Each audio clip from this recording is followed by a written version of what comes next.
ധന്യ, ഒരു സന്തോഷ വാർത്ത നമ്മൾ 2 ദിവസം മുന്നേ കേട്ടിട്ടുണ്ടായിരുന്നു. ആയുഷ്മാൻ ഭാരതിന്റെ ഭാഗമായ ഒരു പുതിയ പദ്ധതിയെക്കുറിച്ച് 70 കഴിഞ്ഞ എല്ലാവർക്കും വരുമാന പരിധി നോക്കാതെ ചികിത്സാ സഹായം നൽകുന്ന പദ്ധതിയുമായി പ്രധാനമന്ത്രി നരേന്ദ്രമോദി.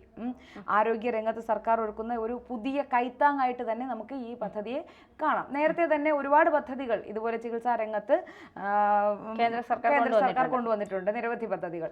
ഇതിനെക്കുറിച്ച് ധന്യക്ക് എന്താ പറയാനുള്ളത്? അതൊരു നല്ല കാര്യമല്ലേ ചേച്ചി? കാരണം 70 വയസ്സ് കഴിഞ്ഞാൽ ഇപ്പം നോക്കാൻ ആളില്ലാത്ത ഒരുപാട് മക്കൾക്കും ഒരു ബാധ്യതമാർന്ന അച്ഛനമ്മമാരൊക്കെ ഉള്ള ഒരു സമയം കൂടിയാണത്.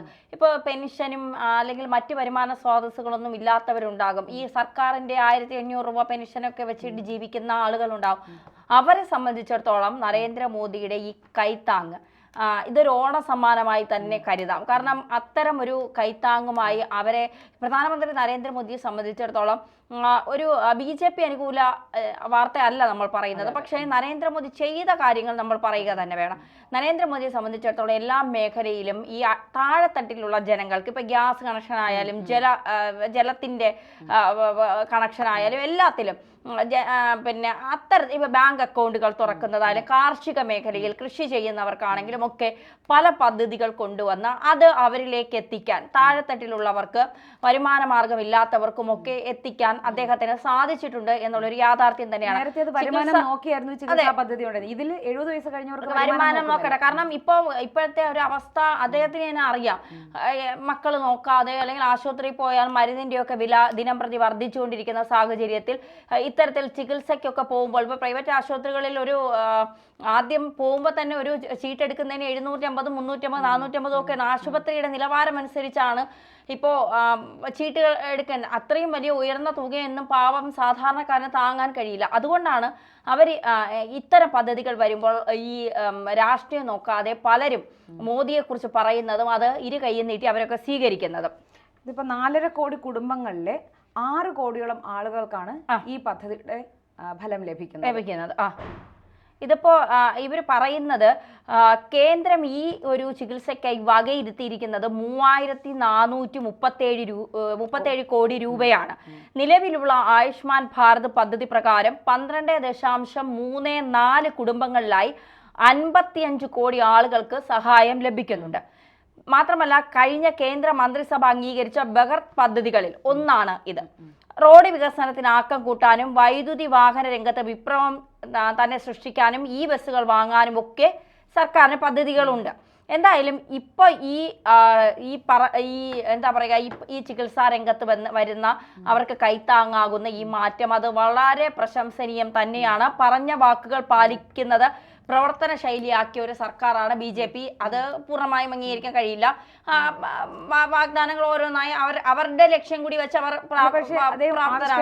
നടപ്പിലാക്കുന്ന പദ്ധതികളെല്ലാം തന്നെ ഈ കാലത്തിന്റെ മുന്നോട്ടുള്ള രാഷ്ട്രത്തെ ഏതെങ്കിലും സാധാരണക്കാരൻ പിന്നെ ബാങ്ക് അക്കൗണ്ടുകൾ എല്ലാവർക്കും അതിലേക്ക് പണം വരുന്നു. എന്തൊരു വിമർശനങ്ങളായിരുന്നു. അതെ, എന്തെല്ലാം വിമർശനങ്ങളായിരുന്നു. ഇന്ത്യ എന്ന് പറഞ്ഞപ്പോ എല്ലാവർക്കും അക്കൗണ്ട് എടുക്കാൻ പറ്റുമോ, പോകാൻ പറ്റുമോ എന്ന്. പക്ഷെ ഇപ്പോ ബാങ്കിൽ പോകാൻ പറ്റാത്തവർക്ക് വീട്ടിലിരുന്ന് മൊബൈൽ ഫോണിലൂടെ എല്ലാ കാര്യങ്ങളും ചെയ്യാൻ വീട്ടിലിരുന്ന് ചെയ്യാൻ പറ്റും. ഡിജിറ്റൽ ഇന്ത്യ ആക്ഷേപിച്ചവർ തന്നെ ഇപ്പൊ ഡിജിറ്റൽ ഇന്ത്യ അതിലും വലിയ ഫലപ്രദമായി ഉപയോഗിക്കുന്നു എന്നുള്ളതാണ് അതിന്റെ ഏറ്റവും ശ്രദ്ധേയമായ കാര്യം. എന്തായാലും BJP സർക്കാരിനെ സംബന്ധിച്ചിടത്തോളം വികസനത്തിന് തന്നെയാണ് അവർ മുൻതൂക്കം കൊടുക്കുക. കാരണം വികസനത്തിലൂടെ മാത്രമേ ജനങ്ങളുടെ മനസ്സിലേക്ക് കയറി ചെല്ലാൻ കഴിയൂ എന്ന് അവർ വിശ്വസിക്കുന്നുണ്ട്. അതുകൊണ്ട് തന്നെയാണ് ഇപ്പോൾ ഇത്രയും കോടി രൂപയൊക്കെ ചിലവിട്ടുകൊണ്ട് ഈ ഒരു മാറ്റത്തിന് അവർ തയ്യാറെടുക്കുന്നുവെങ്കിൽ. പക്ഷേ ആഗോളതാപനം, വായു മലിനീകരണം, ഇങ്ങനെയുള്ള നിരവധി പ്രശ്നങ്ങളിൽ ലോകരാഷ്ട്രങ്ങളെല്ലാം ഭാവിയെ കുറിച്ച് ആശങ്ക. ആ സമയത്താണ് ഇതിനെല്ലാം അതിജീവിക്കുന്ന രീതിയിലുള്ള പദ്ധതികൾ നമ്മുടെ പ്രധാനമന്ത്രി നമ്മുടെ ഇന്ത്യക്കാർക്കായിട്ട് ഇപ്പോൾ നടപ്പാക്കിക്കൊണ്ടിരിക്കുന്നത്. തീർച്ചയായിട്ടും സർക്കാർ സഹായങ്ങൾ നടപ്പിൽ വരുത്തുക മാത്രമല്ല അവർ അർഹതപ്പെട്ടവരിൽ കൃത്യസമയത്ത് കൃത്യമായി എത്തുന്നുണ്ടെന്ന് ഉറപ്പുവരുത്തുക കൂടി സർക്കാരിന്റെ പ്രവർത്തന പദ്ധതിയുടെ ഭാഗമാണ്. മാത്രമല്ല അധികാരമേറ്റ ഉടൻ നരേന്ദ്രമോദി പ്രഖ്യാപിച്ച ഈ നടപടികളിലേക്കുള്ള വഴി ഏറെ വിമർശിക്കപ്പെടുകയും പരിഹസിക്കപ്പെടുകയും ചെയ്തു. ചേച്ചി നേരത്തെ പറഞ്ഞതുപോലത്തെ ഡിജിറ്റൽ ഇന്ത്യ പദ്ധതിയിലൂടെ സർക്കാർ നേരത്തെ ഇത്തരം ഒരു വാതിൽ തുറന്നിടുകയും ദീർഘവീക്ഷണമാണ് സർക്കാരുകളുടെ യാഥാർത്ഥ്യ ശക്തി എന്ന് അവർ പറഞ്ഞു മനസ്സിലാക്കുകയും ആനുകൂല്യങ്ങൾ ജനങ്ങളുടെ സ്വന്തം അക്കൗണ്ടിൽ നേരിട്ട് എത്തി തുടങ്ങിയതോടെ ഈ ഇടത്തട്ടിലുള്ളവരുടെ അഴിമതിയും കാര്യങ്ങളും ഇപ്പൊ കർഷകർക്ക് നേരിട്ട് തന്നെ അവർ ഉണ്ടാക്കിയ ഉൽപ്പന്നങ്ങൾ വിൽക്കാൻ ഇടനിലക്കാരനില്ലാതെ വിൽക്കാൻ കഴിയും എന്നുള്ള ഒരു രീതി കൊണ്ടുവന്നു. അപ്പൊ എല്ലാ മേഖലയിലും മോദി സർക്കാർ ഒരു ജനങ്ങൾക്ക് എപ്പോഴും മുന്നിൽ നിൽക്കുന്ന ജനങ്ങൾക്കല്ല, താഴെത്തട്ടിലുള്ളവർക്കാണ് മോദി സർക്കാരിന്റെ ആനുകൂല്യങ്ങൾ കിട്ടുന്നത് എന്നുള്ളതാണ് യാഥാർത്ഥ്യം. എന്തായാലും ഈ 70 വയസ്സ് കഴിഞ്ഞവർ ഇത്തരം ആനുകൂല്യങ്ങൾ വരുമാന മാർഗം നോക്കാതെ തന്നെ അവർക്ക് ഇത്തരം ചികിത്സാ സഹായങ്ങൾ കിട്ടുമ്പോൾ അത് വലിയ ആശ്വാസം തന്നെയാണ് എന്നുള്ള കാര്യത്തിൽ സംശയമില്ല. മറ്റൊരു കാര്യം, ഈ പദ്ധതികൾ നടപ്പിലാക്കുമ്പോൾ അത് അർഹതപ്പെട്ടവരിലേക്ക് എത്തുന്നുണ്ടോ എന്നുള്ളതും കൂടി ഉറപ്പുവരുത്തേണ്ടത്. പക്ഷേ നമ്മുടെ സംസ്ഥാന സർക്കാരിന്റെ പല പദ്ധതികളിലും അങ്ങനെ ഒരു ഇത് കാണുന്നില്ല. ലൈഫ് മിഷൻ പദ്ധതിയുടെ വീടൊക്കെ ചെന്ന് കണ്ടിട്ടുണ്ടോ? ഞാൻ കണ്ടിട്ടുണ്ട്. എൻ്റെ അമ്മയെ 4 ലക്ഷം രൂപ കൊടുക്കും. ഈ ഇടയ്ക്ക് ഒരു ആലപ്പുഴയിൽ ഞാൻ മറ്റൊരു ചാനലുമായി ബന്ധപ്പെട്ട് പ്രവർത്തിച്ചപ്പോൾ ആലപ്പുഴയിൽ ഒരു അമ്മ വിളിച്ചിട്ട് അവരുടെ ഇതിനായി ഒരു വാർത്ത എടുത്തു കൊടുക്കുമോ എന്ന് പറഞ്ഞു പോയി. അവരെ നോക്കാൻ ആരുമില്ല, അച്ഛനില്ല, അമ്മയില്ല, ഭർത്താവില്ല, സഹോദരങ്ങളില്ല, ആരുമില്ല. ക്യാൻസർ ആണ്, ബ്രസ്റ്റ് ക്യാൻസർ വന്ന് മാറിയതിന് ശേഷം വൈറൽ വീണ്ടും അടുത്ത ക്യാൻസർ. അവർക്ക് ലൈഫ് മിഷൻ പദ്ധതി വഴി വീട് കിട്ടി. ആ വീട് ഇതുവരെ പൂർത്തീകരിക്കാൻ അവർക്ക് കഴിഞ്ഞിട്ടില്ല. അതായത് ഈ 4 ലക്ഷം രൂപയാണ് മൊത്തം കൊടുക്കുന്നത്. ഈ 4 ലക്ഷം രൂപ ഒരു വെയിറ്റിംഗ് ഷെഡ് കെട്ടാൻ 25 കോടി, 14 കോടി, 25 ലക്ഷം ഒരു വെയിറ്റിംഗ് ഷെഡ് കെട്ടാൻ വേണ്ടി ഇവിടെ കൊടുക്കുന്നതാ. MLA ഫണ്ടിൽ നിന്ന് എടുക്കുന്ന തുകയെന്നും പറഞ്ഞു ഒരു ലൈഫ് മിഷൻ പദ്ധതിക്ക് കൊടുക്കുന്ന 4 ലക്ഷം രൂപയാണ്. ഈ 4 ലക്ഷം രൂപ കൊണ്ട് എന്ത് വീടാണ് ഒരു സാധാരണക്കാരൻ ഈ ഓരോ സാധനങ്ങളുടെയും സിമെന്റിന്റെയും കമ്പിയുടെയും മണലിന്റെയും ഒക്കെ വില കൂടിക്കിടക്കുമ്പോൾ ഈ 4 ലക്ഷത്തിന്റെ പുറമെ വീണ്ടും ഇരട്ടിക്കടം കൂടി ആവും. അപ്പൊ അവർക്കത് ഇല്ലാത്തത് കൊണ്ട് ഒരു അടുക്കള ഭാഗം മാത്രം ഒന്ന് വാർത്തതുപോലെ, അല്ലെങ്കിൽ വാർത്ത മീൻസ് ഈ എന്തോ നീല കളറുള്ള ടാർപ്പ് അത് വലിച്ചു കെട്ടി അവിടെയാണ് കുക്ക് ചെയ്യുന്നത്. അവരെ നോക്കാനോ അവർക്ക് കൂടെ ആശുപത്രിയിൽ പോകാനോ ഒന്നും ആരുമില്ല. ഈ വീടൊന്ന് പൂർത്തീകരിച്ച് കയറി കിടക്കണം, ഇതാണ് ഇവരുടെ ആഗ്രഹം എന്ന് പറയുന്നത്. സത്യത്തിൽ ഇത്തരത്തിൽ നമ്മുടെ സർക്കാരുകൾ 4 ലക്ഷം കൊടുത്തു, 115 വീടുകൾ ലൈഫ് മിഷൻ പദ്ധതി. ഈ 115 വീടും കൃത്യമായി കിട്ടിയോ?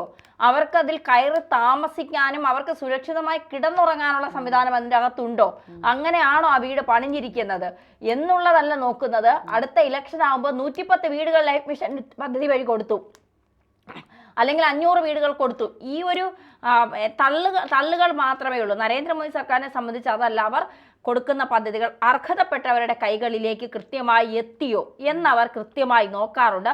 അത് കൃത്യമായി എത്തുക തന്നെ ചെയ്യണമെന്ന് അവരുടെ താഴെത്തട്ടിലുള്ളവരോട്, പ്രവർത്തകരോടൊക്കെ കൃത്യമായി പറഞ്ഞിട്ടുണ്ട്.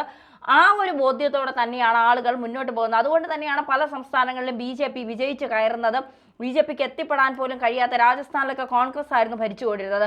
BJP അവിടെയൊക്കെ ചുവട് മാറ്റിയിട്ടുണ്ട് എങ്കിൽ അതൊക്കെ ഇത്തരത്തിൽ നരേന്ദ്രമോദിയുടെ ഒരു വികസനം തന്നെയാണ്. BJP വികസനം നടത്തിയിട്ടില്ല എന്ന്, പ്രത്യേകിച്ച് ഈ നരേന്ദ്രമോദി സർക്കാരിന്റെ കാലത്ത് വികസനം നടത്തിയിട്ടില്ല എന്ന് ആർക്കും പറയാൻ കഴിയില്ല.